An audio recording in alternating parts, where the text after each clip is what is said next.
Hi, my name is Kayla and I'm over here at RK Chevrolet. Today I'm going to show you how easy it is to change a tire on a Chevy. Today I'm in the 2013 Tahoe. Now the first thing to consider here is safety. When you get a flat tire, the first thing you should do is not freak out. Take your foot off the accelerator, grab the steering wheel tight, and slowly pull over to the side of the road. When you pull over to the side of the road, put it in park, put your e-brake on, and then grab your owner's manual. Everything will be listed in here step by step on what to do to change your tire. The instructions on how to change a tire is on page 1064. It goes step by step on how to change a tire. So after you pulled over to the side of the road, we're going to get the equipment out of the trunk.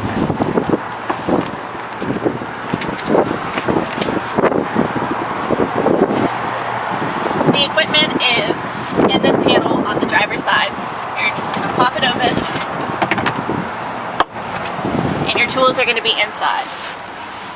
So the tools that you need are going to be fastened by two wing nuts that are in this compartment. We've already removed them.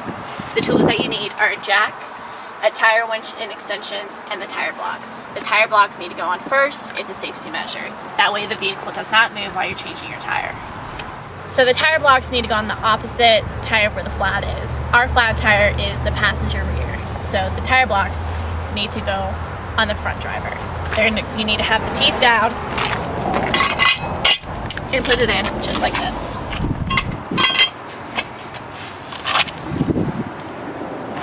So after the tire blocks have been safely installed, the next thing we need to do is remove the tire, which is located under the vehicle. For us to do that, we need to pop this panel. Comes right off. So once the access cover has been safely removed, you need to remove the tire lock. You take your ignition key, push it in, turn to the right, and it lifts right out. So once you have that taken out, you need to put together your two extensions and your winch. You're going to stick it inside the hole, and it's going, once you feel it lock, you need to turn to the left to push the tire down.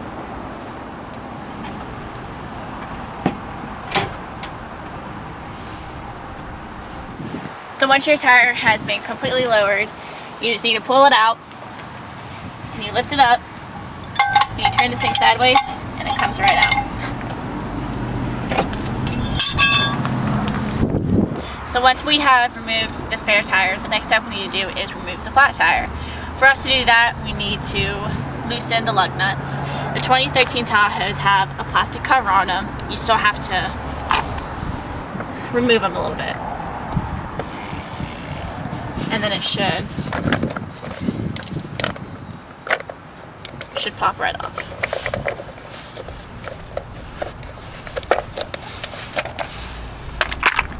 So after we have removed the plastic, before we jack the vehicle up, we need to loosen the real lug nuts. The reason we do this is because we don't want to jack the vehicle up, and while we try to remove the lug nuts, to remove the vehicle, and it could potentially fall off the jack, and it could fall, hurt the vehicle, or better yet, it could hurt somebody else. So you just loosen them up a little bit.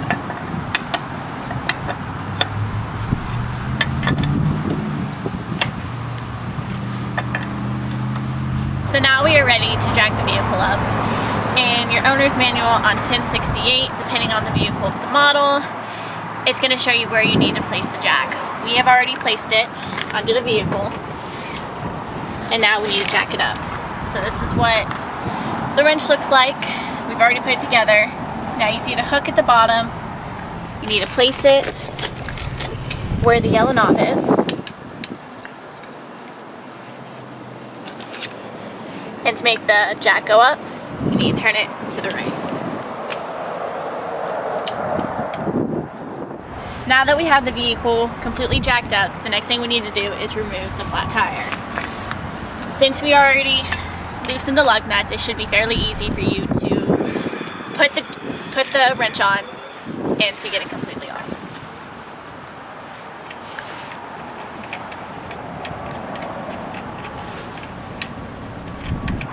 that we have removed all the lug nuts, you need to put them in a safe place. Do not lose them because you need them again for the new tire. Now, if you come across a lug nut that is still tight on the tire, do not apply too much pressure because the vehicle could move on the jack and it could fall off. If you encounter this, you need to lower it back down and use the wrench to remove it again.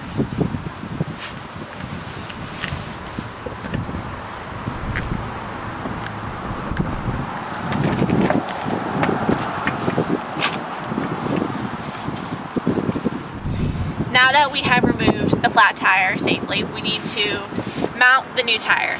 Simply do this by lining the holes up in the tire with the bolts. Now you need to hand tighten the lug nuts to it. When you do this, you need to do it in a star shape. That way it gets tightened equally. When I mean star pattern, I mean one from across from another.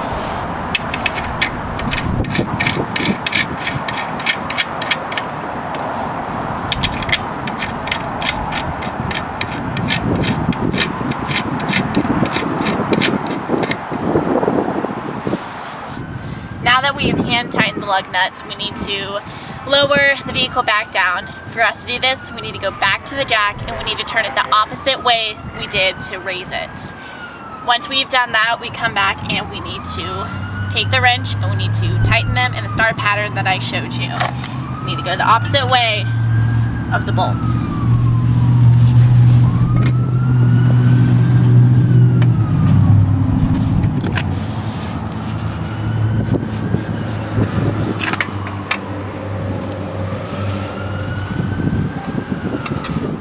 The reason we do the star pattern is to make sure that it gets tightened evenly. After you have tightened everything, you need to clean up and you need to remove the jack and the wheel blocks before driving off. Once you have everything cleaned up and you have your wheels tightened, you're ready to go. Again, my name is Kayla and I'm over here at RK Chevrolet. If you have any questions, give us a call at 757-486-2222.